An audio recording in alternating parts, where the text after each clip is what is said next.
அருட்பெரும் ஜோதி தனிப்பெருங்கருணை ஆழ்மனதின் அற்புத சக்தி.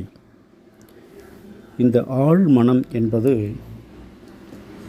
நான் என்னவாக இருந்தேன், நான் என்னவாக இருக்கப் போகிறேன், நான் என்னவாக இருந்து என்னவாக தன்மாற்றம் அடைந்தேன், அடைந்த தன்மாற்றத்தினுடைய பரிமாணங்கள் எத்தனை என்று அறிந்து கொள்ள வேண்டுமா, உணர வேண்டுமா? உணர்வுதான் அறிவை தருகிறது, அறிவுதான் உணர்வை தருகிறது. ஒன்றும் ஒன்றும் இணைந்து செயல்படுகின்றன. எதிர்மறையாற்றலும் நேர்மறையாற்றலும் ஒன்றாக இருக்கிற பொழுதுதான் செயல் விளைவாக வருகிறது.